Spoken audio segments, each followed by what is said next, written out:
Sanity has finally prevailed with the new transfer portal window in college basketball. Hallelujah.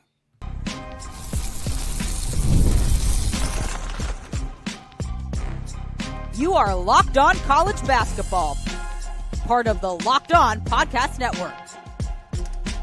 Your team every day. What is up, folks, and welcome into the first episode of the Locked On College Basketball Squad Show. We are live right now on the YouTube channels for all of our hosts who have joined us here today. So excited to have a conversation with so many of our favorite hosts here on the Locked On Podcast Network. Again, the #1 sports podcast network, joined by Jackson Holzer of Locked On Syracuse, Isaac Shade of Locked On Tar Heels, Lance Daw of Locked On Kentucky. Matt, I do not know how to pronounce your name. I should have asked you that beforehand. Can you tell me how to say your last name? Sean Vinsky. Sean Vinsky for Locked On UConn, Spencer McLaughlin, Locked On Ducks, Nick Arvin, Locked On Purdue, and Jacob Goins for Locked On Hoosiers. So much fun. I am Andy Patton, host of Locked On Zags and Locked On College Basketball Podcast, along with Isaac Shade. This is going to be so much fun, folks. Today's episode brought to you by FanDuel. The college football playoff is here. We got some representation for that here on the show as well. FanDuel is the best place to get into that action. Spencer too, right? Go Ducks. Yes. Go Ducks. Visit FanDuel.com to get your college football playoff profit boost every single game day, folks. We are talking about the new transfer portal window for college basketball, shortened again, finally not forcing teams in the NCAA tournament to have to recruit out of the transfer portal while prepping for their upcoming games. We'll talk about that. We'll talk about another fantastic weekend of college basketball action, and we'll talk about the gambling scandal that hit college basketball late last week. So much stuff to get to today. Cool. We got a new transfer portal window. For those of you who missed this story, came out, I think on Thursday of last week. Once again, they're shortening the portal window. The first year, for some reason, you were eligible to enter the transfer portal the day after Selection Sunday, forcing all of the teams in the NCAA tournament to have to try to recruit while playing in those games. The window is shortened to 30 days and now is shortened to 15 days. It will not open till after the national championship. So some teams will have some guys probably announcing that they're entering the transfer portal, or at least intending to enter the transfer portal. Some of you guys might have some guys doing that a little bit before the national championship game. That's at least my thought there, but we'll see. Overall, though, so happy that we're finally having a window that doesn't coincide and actually starts the offseason, in the offseason, as opposed to starting it during the actual playoffs. I'm glad to see this change here in college hoops. Yeah, Andy, can I just point out something that you said earlier that I didn't think was correct? You said you're glad to have some of your favorite hosts at the Locked On Network here. You didn't include Goins in that statement, right? I'm sorry, I thought this was I said some. I kept it vague. Okay, just making sure. I can only hang out for just a few minutes. I do have a game tomorrow. I got to go talk about it and have more coverage and things because basketball clearly not happening in Bloomington. So we'll just get on with this conversation if we can. No. If you want to see a place where basketball isn't happening, go to Eugene. I assure you, it's not happening there. Look, are you guys allowed to have basketball and football at the same time? I mean, we are. It's just apparently frowned upon. And I'll let you insert the hangover line there in your head because this is a G-rated show. So, yeah, I am dismayed at what Dana Altman's team has become. Jackson Shelstad might be out for the year. Nate Biddle is out for a month. Let's throw in the towel. We're on to the next. I think we should open the portal now. Forget this after the season nonsense. Open it now. It's a great segue. We're gonna have a new coach, so I'm with you. It's a great segue because college football is still opening their transfer portal in the midst of the playoff going on, right? And so if you're Indiana, if you are whoever that other team is playing, shouts to Dono, then all of these teams, including the Ducks, right, have had to deal with the portal while they're still playing. Finally, that's now changing. And that's the biggest thing for me is for all these teams that make it to the Sweet 16 Elite 8, although that was changed last year, and Final Four have had to do double duty. And that's just not fair. Yeah. This is the best way to do it. And honestly, as someone who has to create content around all this, I love that now I will not have to have divided attention between the NCAA tournament and the transfer portal all at the same time. So this is great news.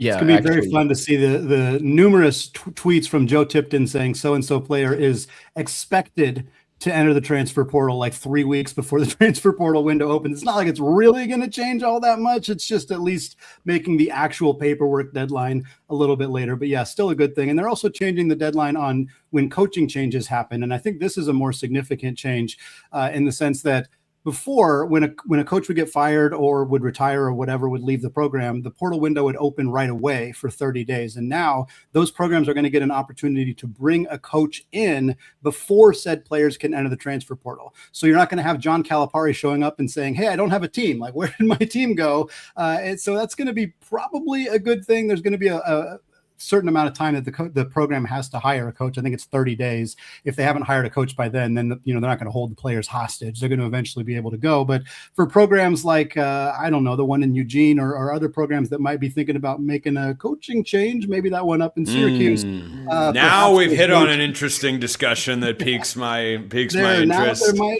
might keep some players around at least until they find a new coach. Are we sure we want to keep those players? Well, that's part of it too. That's what I would want to know. I mean, at the end of the day, it's good in practicality, but it's just what you said about Joe Tipton and how like you're going to see all these tweets about like so-and-so expects to enter the transfer portal. You're going to see the same when it comes to all these coaching changes as well. It's like, oh, there's a new coach. Well, we know the trend in college basketball, when there's a new coach, the entire roster leaves. So instead of it becoming official that this player's entering the portal, it's going to be, hey, so-and-so on X team is expected to enter the transfer portal, even though they have this new coach, because either he wants to leave or the new coach is telling him to leave. Mm-hmm. Yeah. And I think too, like you'll see like less of what happened with the Duke Miami situation, where Miami hired Jay Lucas before the NCAA tournament, and so Duke lost one of their assistant coaches. A more apt example of this happening would be like the Lane Kiffin situation on the football side of things. But like teams maybe aren't going to feel as much panic about needing to hire a coach right away, which I hope would be a good thing. But yeah, again, it's how much is it actually going to change in practicality? Probably not all that much. We got a comment here that I want to bring up because I think it's an interesting part of all this. Lance, I really want to get your take on this on behalf of Big Blue Nation. This is from, I think, a Kentucky fan, Peanut Posse, that says, as long as tampering is essentially legal, the portal window means nothing. Lance, your response? Yeah, he's probably right. I mean, does it really matter at all? It's actually funny. I was going to say a minute ago, Kentucky's first commitment actually came through the portal while they were still in the tournament last season. Cam Williams committed while they were still technically in the dance. So as long as these different universities can kind of go underneath the counter and make deals with some of these kids to whether it be committing to a financial thing, committing to just come play, committing to a staff, committing to a coach that's moving like y'all were talking about earlier. Yeah, it doesn't really matter, I guess. Well, I will say, and Peanut Butter Posse knows this better than anybody because he's in the chat quite a bit on my show. For Kentucky, I think it does actually matter because our goody two-shoes athletic director and head coach seem to think that it's awful, absolutely horrible if they maybe try and push the boundaries, the limits that have been set by the NCAA, and that the parameters around recruiting portal kids. So they try and make sure that they're doing everything by the book, everything perfectly. So for us, I guess it technically does matter because we're at a disadvantage. But for the other schools that maybe want to go ahead and get a leg up and try and get kids to come before anything officially opens, yeah, I think as long as tampering is still happening, to an extent, yeah, the portal window doesn't necessarily matter. I would also say that the portal window, now that it's kind of been shrunk down to this window, I think it's good. But at the same time, for some of these coaches, and actually Kentucky's women's coach just recently commented on this, like it's going to kind of force the roster creation process or whatever you would call it into this very short window. It's going to kind of really squeeze the offseason down, which I guess for in a sense is a good thing, but also he was complaining about how if you lose in the NCAA tournament, what do you tell your kids for those 3 weeks? Are you still working them out? Are you having conversations about, hey, you're coming back? Are you not? Are you going to go ahead and leave? If so, go ahead and leave. We don't need you here. Like it's going to make things awkward and complicated in a way, but at the same time, I think there are also some benefits to it. But to answer the question again, tampering, as long as it's happening, doesn't necessarily matter. Speaking of tampering, Nick, do you want to chime in here from Locked On Boilermakers just to make sure you get some words out there on this conversation? I mean, I definitely, I understand where Lance is coming from. From our perspective, though, I'm not worried about it. I'm not worried about our coach leaving. Matt Painter, he's been here forever. He's going to continue to stay at this university. And for us this year, our goal is a national championship. So I don't know necessarily if the new rule really applies to us, but we'll have to see about that. And I'd say up here in Connecticut, same exact thing. I think we've been lucky enough to not have to be dealing with the transfer portal and schools coming in trying to poach players. It's been more who's leaving early for the NBA and what does UConn have to do to backfill with Dan Hurley here. So the last handful of years here at UConn has been different direction than most other schools, I would say. We're gonna talk about the hackbot chat that just popped up on the comments. Here's what happened behind the scenes. I'm producing this whole thing, and when I commented, it was you. It was me. It was set to all shows. Isaac's the hacker. I'm hacking our own show. So I'm looking over there, and there's the exact same comment coming from every account that is on this show. I'm going, man, we got hacked in real time. This new basketball squad show buzzing, man. I've changed it to where we're now just commenting as Locked On College Basketball. Fear ye not. Not as much. I should have known that it was shade. No, you know what? It's because of the point shaving scandal. They got to us. We've been compromised 10 minutes into our first show. Some shades. Hang on, we're good. Okay. Safe. Is that you blocking out the haters about Bill Belichick? That's right. Who? Never heard of him. Patriots just won today. Drake May is the savior, apparently. Let's go. All right, folks, we're going to move on. We're going to talk about this incredible weekend of college hoops that we just had. We're also going to talk about who is the number one team in the country, who is the team to beat. We kind of know who it is, but maybe who are some of those challengers. A couple of them in the chat here. We're going to get to that here coming up in just a second.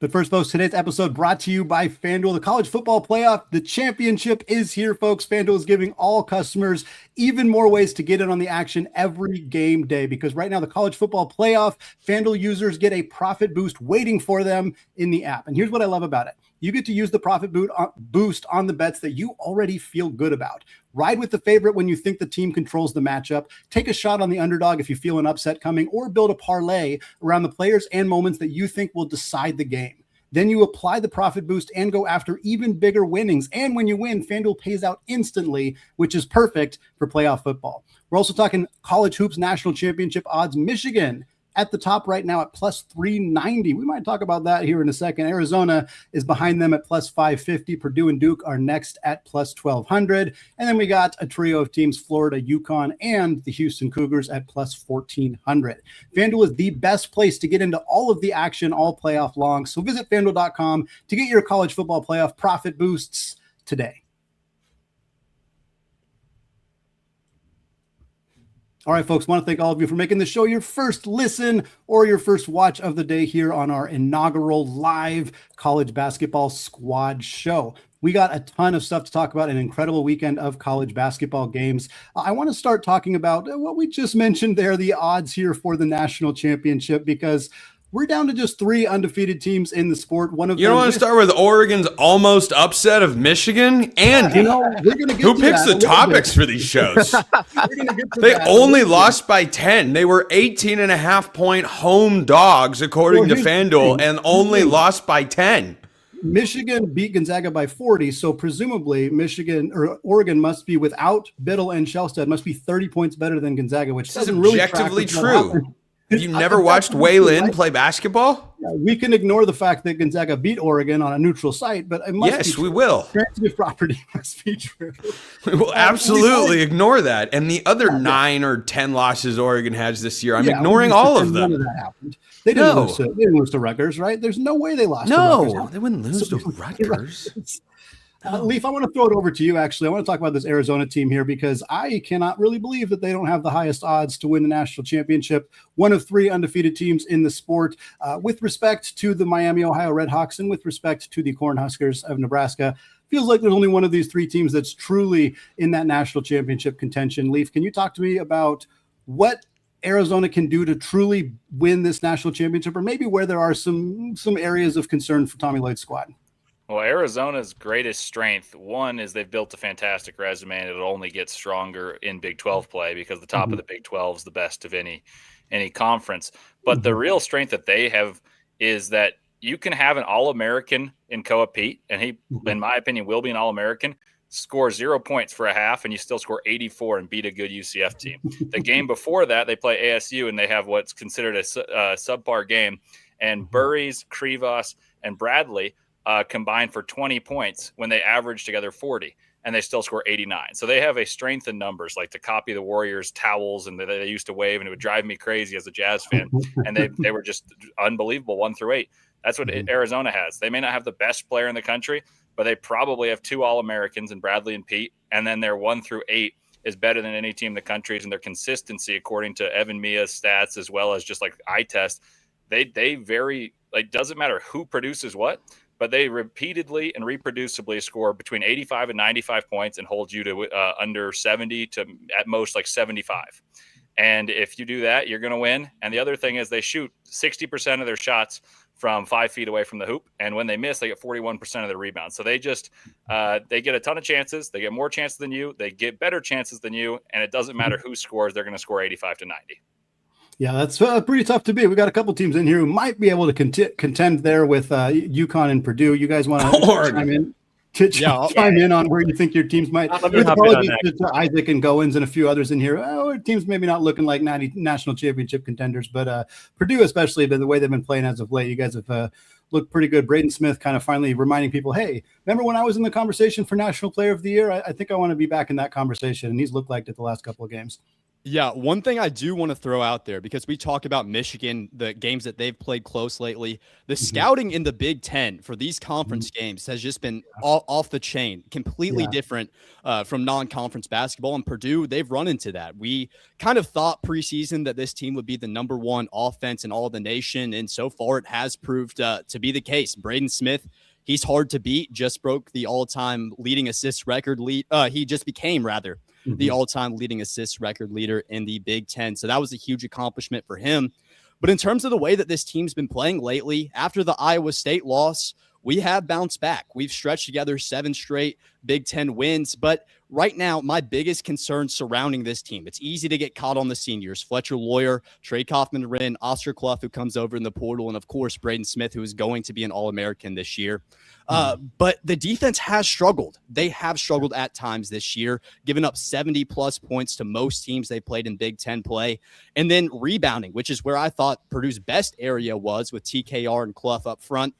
They've struggled there too, and you can give it to the energy that this team has given out. The energy just hasn't been there as of late, but you get out rebounded by USC on Saturday, and it's a physical front court, but not something you want to see. They barely pulled that game out. So I do think that Purdue is eventually going to drop a Big Ten game, and coming up, you got UCLA this week, followed up by Illinois, I think it is, on next Saturday. So there are some tough games coming up for Purdue, but right now that offense is hard to match. Tough games coming up for Purdue. I'm curious for Matt over at UConn if you're feeling the same. Obviously, more of a challenge than we might have thought with that Georgetown game. Got Ed Cooley feeling really introspective after the game for Georgetown, talking about greater challenges in life than being 1-6 in conference play. Like, yeah, I guess you could be 0-7 in conference play, but it doesn't get a whole lot worse than what they've been doing over there. But obviously, this UConn is team one conference win not what you're supposed to do? Right. Oh gosh, no one told us that, Andy. Gosh, that's on them. That's on them. No one told us they should have let you know ahead of time. Matt, obviously, team has only got 1 loss on the year, and it was to the aforementioned Arizona team back in mid-November. Looking ahead, you got Villanova, Providence, both games at home, road game against the Creighton team that hasn't looked nearly as good as they were expected to look. It's probably not until at St. John's in early February that it's really starting to feel like a challenge. How long do you think this UConn team can keep this winning streak going? We will see. I mean, they've rattled off 14 straight. You mentioned the lone loss to Arizona at home on campus. It was a 4-point loss to Arizona, and UConn was without Terrace Reed, yes. Without Terrace Reed and without Braylon Mullins. So both those guys were out against Arizona, only lost by 4. They got dominated on the boards completely. I think it was a 20-point margin on the glass. And Terrace Reed would be a huge asset to UConn. And I think you see that game potentially go in a different direction, especially on campus at home that night.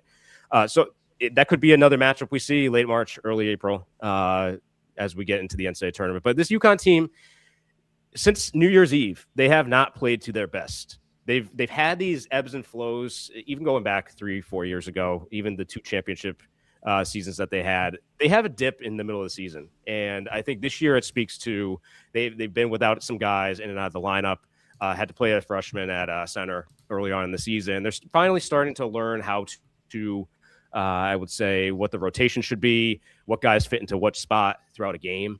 But again, they have not had a complete game this season as we've hit 2026. So what I'm looking for, and what I've been saying on my show, has been we need to see a full 40. They can't have dips because, as everybody here knows, as you get into tournament time, you let your foot off the gas. Even teams that aren't up to par, the best team does not always win. The most talented team doesn't always win. It's who can put together a full game. And it's a little concerning, especially a 2-point win at Georgetown, overtime at Providence. So as we move forward here, you need to start seeing, and I think this is something Dan Hurley has talked about too, is foot on the gas. When you're up 18, like you are at Providence, you cannot let them back into the game in an overtime game in front of a hostile crowd. So full game, step on their throats, and that's what Dan Hurley's looking for as we go forward. I've got a question. Of these one-loss teams, so it's Michigan, Duke, Purdue, Gonzaga, Houston, UConn. What up, St. Louis? What up, George Mason? You're in there too. But of those high major teams, Michigan, Duke, Purdue, Gonzaga, Houston, UConn, who's the most likely of those to win the national championship? Because good grief, right? I know Arizona's still undefeated. I know Nebraska. I know Miami. But throw Arizona in with that group of 6, and I feel like give me that over the field, right? One thing to throw in there, just to jump in on that, I think the intangibles outside of the on-court talent, I think you got Alex Karaban, who's been there, done that twice, national champion. He can be that leader on the sideline when things get rough. Hey, we've been in this position before. Turn to me as the leader. And then you got Dan Hurley sitting there on the sidelines, multiple national champion as well. So that experience that those guys bring to the table are going to help, especially some of the younger guys that are here as we move forward. Let me throw something out real quick in terms of. I think we got to move on. If Nick's trying to type it, I think we got to. I mean, you don't even have a basketball. I just wanted to answer Isaac's question so that Isaac feels heard and seen. It's very important to me that Isaac is having a good day at all times. Houston. He saw the Patriots win. He's having a fine day. He's good. Look, no, I'm a Falcons fan who is still recovering from 28-3 at the hands of those. Why would you do that to yourself? Don't worry, Stefanski's going to fix it all, brother. You're fine. Oh, my gosh. No. Anyway, go, Nick.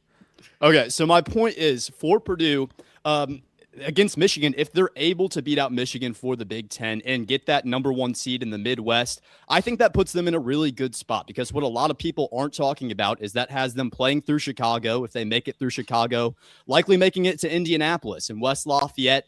There's going to be a lot of black and gold in those 2 arenas just because of the location to West Lafayette in Chicago or in Indianapolis. So I think that if Purdue does beat out Michigan for that Big Ten title, the Boilermakers are going to have a really good shot at making it back to that Final Four. Do you know who I think is the best team in college basketball?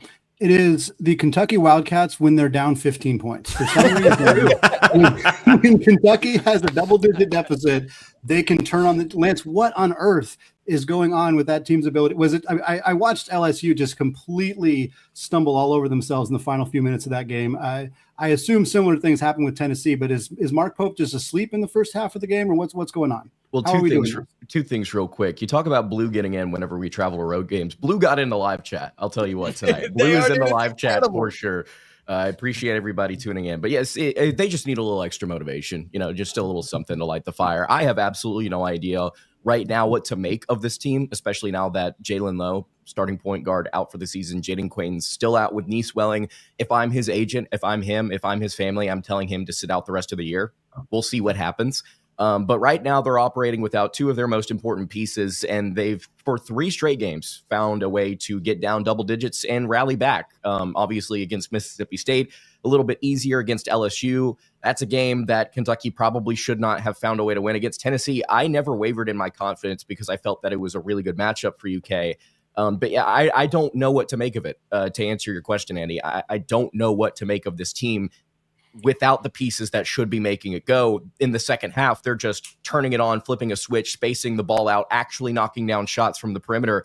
The weirdest thing is that Kentucky, throughout the course of the non-con slate, it felt like, oh, this is the worst 3-point shooting team I've seen in a very long time out of UK. They're currently first in the SEC in conference play in 3-point percentage. Like they're just spraying from three throughout these first 5 games. So if they continue to hit, this is one of the best teams in the SEC, at least in the second half. If they struggle from deep, I would probably expect them to regress back to the mean, which is just a middling average team that's going to be on the bubble at the end of the year. But they are just tightening up the rotation, asking guys that are not confident in their shot to be confident in their shot, and they're making it happen. And I don't know, he's working miracles. He did it last year against Duke and Gonzaga, and honestly Florida to an extent, and Mark Pope is just finding a way to pull random comeback wins consecutively out of nowhere. It's just shocking to me. Hey, Goins, are you with me in the being a middling team that's on the bubble come tournament time sounds like a dream come true? It's a beautiful thing. Right now, yeah. That would be like heaven for Syracuse right now. Oh, God. That'd be like heaven. If you told us, like, we're going to watch Selection Sunday and we're going to be one of the next 4 out. Oh, the juice. I tell you what. Crazy. Selling the audience on the NIT. Let me tell you what. No, the crown is where it's at. The tournament right now. But no, we can't do that because we have to lose to Boston College. Yeah. Hey, by the way, speaking of Blue entering the chat, we need to play a game each time we have a Locked On College Basketball Squad show. Whose individual show is bringing the most viewership? And so I got to shout out Locked On Kentucky right now. That's got the best viewership of all our individual shows, coming in with 49 watching. Big Blue Nation, rise up. Yeah, I think it's gonna be a lot of Big Blue Nation. Yeah, I think that's not surprising. Hey, before I have to jump out, can I pick your guys' collective brains here for just a moment to give an outside perspective of what's happening for the school that there's that not much to pick over here, but sure, go ahead. Yeah. Given everything that's happened this year and in the past, just think about everything that you know about Dana Altman and Eugene. I don't think they're going to finish the season over 500. Would you fire him at the end of this year? Yes. Yeah. If he doesn't do it of his own volition first. Yeah. Yeah. Yeah, give him a chance to retire. Like, honestly, give him a chance to retire. He's been he's like he deserves that. He's the best coach in the history of the program. Well, he's the 5th most wins of all active coaches. I remember talking about this. Like, there's 6 active coaches who have over 700 wins, I think, or whatever it was, 600 wins. And it was 3 Hall of Famers, Rick Barnes, Mark Few, and Dana Altman. And I was like, oh, that's like 5 likely Hall of Famers eventually. I think Barnes will get in. Few will definitely get in. And then Altman. Let him retire. Like, go out a little bit. Let him retire. Go Boeheim retire. They fired him via retirement. Yeah, that's what they did. Like, the reporting around it was very, very weird. It was initially reported that he was out as the head coach of Syracuse. And then not long after, it was Jim Boeheim has retired. And then they reworded everything to make it seem like Boeheim kind of left on his own. But in reality, it was more like Syracuse was like, hey, Boeheim, like, it's time. So maybe Oregon can do something like that. And he will be the next head coach of the University of Oregon. Brian Dutcher. Go get San Diego State's Brian Dutcher. Or Jerry. Oh, my gosh. From Mount West, dude. Lance, that is such a good idea. Oh, why didn't I come up with that? Oh, now I'm disgusted at myself. Why didn't I come up with that? Pick a guy from the Mount West. About it. Yeah, people don't want to hear about football right now. I'm sure they want to hear about Brian Dutcher taking over at Oregon. Oh, God, Lance, that was such a good name. You have no idea how often that name is about to come up on my show when I talk about basketball. Wow, that's good. That's good. Really, really good. I will say the one thing I object to in this conversation, there are some folks, and I've seen a couple in the media space say this. I know Oregon is not the same level of basketball job as they are a football job. But when the idea of moving on from Dana Altman comes up, someone always raises the point. Well, who are you going to hire? Yeah, and it's like it's the dumbest response I've ever seen. I'm like, do you know how many good low and mid-major coaches exist in the world that would love to be the head coach of the University of Oregon? Like, dude, come on. Anyway, okay. Now I'm really glad I asked that question. So I'm gonna peace now. Lance, you're brilliant. We'll talk soon. Yes, sir. See you guys. See you, Spencer. All right, folks, we're going to move on. We're going to talk our final topic of the day, the gambling issues that hit college basketball late last week. We're going to talk about what we saw, what it means for the sport going forward, all that coming up here in just a second. But first, folks, today's episode brought to you by TurboTax. Tax season does not have to take over your life. This year, TurboTax is making it easier than ever to just hand things off and move on with your day. With TurboTax's full service, you can have your taxes done for you by a trusted local expert, start to finish, without the stress or guesswork. Instead of spending hours trying to figure out forms, you can meet with a local TurboTax expert in person, or you can connect online. They handle everything from your W-2s to your self-employed forms and work to get you every single deduction. You can upload your documents, go about your day, and get updates right there in the TurboTax app. It's a huge time saver and gives real peace of mind knowing an expert is handling everything for you. And for a limited time, you can have your taxes done by a local TurboTax expert for just $150 all in if a TurboTax expert didn't file for you last year. All you have to do is file by February 28th. So take taxes off of your plate and get back to your life. Visit TurboTax.com/local to book your appointment today. All right, folks, let's talk about this gambling issue that hit college basketball last week. Big, huge scandal hit the sport. We heard about like 30 or 40 different names. As many of you probably did, I read through all the names and didn't really recognize any of them. They're all coming from low major schools. And yes, I am including the fact that DePaul was part of this investigation because, well, DePaul hasn't really played like a high major program. Whether they were part of the gambling scandal when in the years they were, the years they weren't, still wasn't exactly looking good, which is kind of part of the reason that this has been a little bit difficult to track is that most of these players who have been targeted by these scammers have been trying to get players at schools that aren't very good because when they perform poorly, it doesn't really stand out and you don't really see it happen. I don't know if any of you guys happen to see this video clip. I think it was a Kennesaw State Buffalo game where they had players who were trying to help them get the over for Kennesaw State in the first half. And there was two players in particular. It just, when you know now that they were part of the investigation, it just looks horrendous. Just like one guy committed an offensive foul by basically cocking back and throwing his shoulder right into somebody's face. Like, it was really brutal to watch this happen. Obviously been something we've tracked for a while now, but certainly not a fun thing to have to be dealing with every time you're watching a game and thinking, well, you know, what's going on here? Is there more to this story than just a team not performing well? Well, my thing was the whole situation when all the numbers came out, right, and all the files, the 75 pages or whatever that they released, and it was like, yeah, they placed a $350,000 bet on the first half spread. They placed a $428,000 bet on Kennesaw State. And it's like, dude, what are we doing? Like, if you're going to do it, I don't condone it. I guess I get why with gambling being so popular and things nowadays, but it's like, man, let's bet like $5,000 rather than $428,000 on the first half spread of Alabama State. Like, what are we? You're asking to get caught in these situations, and then we already have documentaries and things about guys that have done it in college basketball and they've done it in the NBA. I mean, it's ridiculous to see, and it's kind of baffling to watch, and it's sad for our sport, really. I hate to see it, and let's just be honest. If it's happening at the mid-major level, there's some form of this happening at the P5 level too. We just haven't seen it, and it hasn't been caught yet. That's the issue I have. I don't know that, though. I would push back. I don't know. Go, Jackson. I would push back that this is happening at the power conference level. I would push back in general because I just think that some people are really stupid.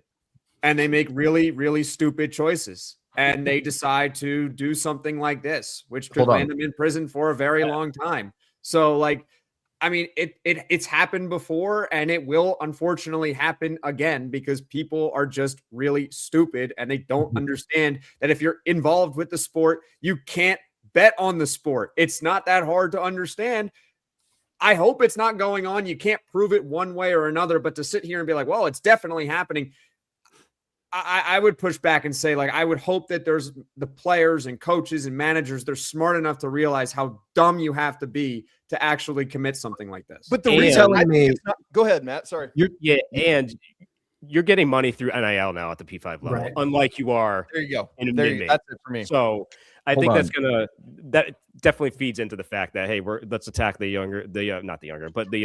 lower level I know where Lance is about to go with this, though. Go ahead, Lance. You're telling me that Carolina is not trying to push the over. You're telling me Carolina's players are not betting the over on their last like 4 or 5 games. Listen, man, There's no way George might be actually no a way. part of this too after what happened against Boston College and his 7 turnovers. Okay, it might be possible. How is it happening at the NBA level with guys like Jonte Porter, Terry Rozier got caught up? If they're making big money, but it's not happening at the Power 4 level. My thing with it is there are 6 states, to my knowledge, that allow player props for college basketball players. And the fact that that's even legal at the college level, it's so much easier to entice. And I'm not saying that this should happen, but it definitely does happen, or at least the attempt is there. It would be so much easier to attempt to entice a college basketball player to sell their player props, so to speak, rather than an NBA player that already did get caught up. So I'm not saying that it is 100% happening, but there is definitely the possibility that there's at least a few guys at the Power 4 level yet to be caught up in it. My favorite thing in I'm a dork enough that I've gone through it and read the whole indictment that they unsealed last Thursday. My favorite part of the entire thing is they're trying to recruit this dude from DePaul. Yeah. And he's like texting the guy and he says, "Oh, he's from DePaul, the worst team in the Big East." So I love that DePaul is just catching strays, brutal strays, no reason in the midst of this. Like, it is beautifully hilarious. The only clips I've seen online of like making fun of kids, like it's like blatantly obvious that they're like selling things, is DePaul clips of them just like throwing free throw rebounds out of bounds and stuff like that, like just standing there letting kids get past them to score. It is the only clips I've seen are from DePaul. So yeah, I feel like the flag. Even in their most recent, like I think it was their most recent game or one of their game against Marquette, they were up 11 with like 2 minutes to go, and then Marquette went on a 9-0 run. And Marquette this year is the worst team in the Big East. And I was like, man, DePaul's never going to beat the allegations. Like you're not helping yourself when it looks like you're throwing a game down the stretch right after all of this stuff comes out. If DePaul is ever up by 11 on Marquette, gambling involved or not, you got to hold that lead, man. You got to see that one out. You go bet on another game. It was mostly because Marquette was terrible. Crapped on themselves. Going back to the are you happy you're not part of the Big East anymore? Who? Jackson. Oh gosh. I don't know, man. It happened so long ago. What do you want me to tell you? We stink regardless. It's still on the top we of our could be in minds. the Big East and we lose by the UConn by 40. What difference does it make? Syracuse would be like a top 4 team in the Big East this year. They probably would. No, they wouldn't. They would. Syracuse is awful. They just lost to Boston College. Look at the Big East. Like St. John's is mediocre. Villanova's solid, and that's it behind UConn.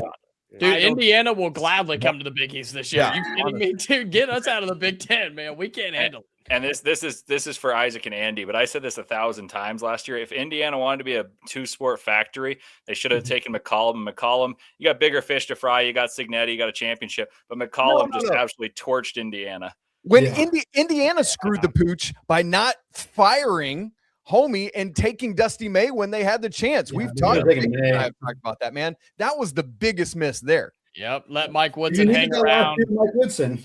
Don't worry. He went to be some like assistant coach for Sacramento or something, like the Kings or something like that. Just ridiculous. Oh, that was a major miss. That guy was what Dusty May's doing. And Dusty May was great, obviously, and then he got extended. He's getting paid and obviously doing his thing. And I think Darren DeVries could be good in Indiana, but God, the players he had to put. There's no returning players from last year. Somebody said it earlier. When there's a coaching change, the whole roster leaves. That's just how it works. And he just happened to find terribly bad defensive players and guys who were the streakiest shooters I think I've ever seen. So we're doing fine. We're doing okay in Bloomington. Well, that's a good place to end it here on our little Indiana talk. I'm sure we'll have more of that as the season goes on. But folks, this was so much fun. Thanks for joining in. Thanks for hopping on live. Those of you that are here with us right now, we're going to have more of these regularly from now until the end of the season, which is coming up pretty soon. Actually, at this point, we're about 2 months away from Selection Sunday and the start of the NCAA tournament. And then thankfully, it'll be a few weeks after that before the transfer portal finally opens up again. And then we'll get to start talking about that stuff as well.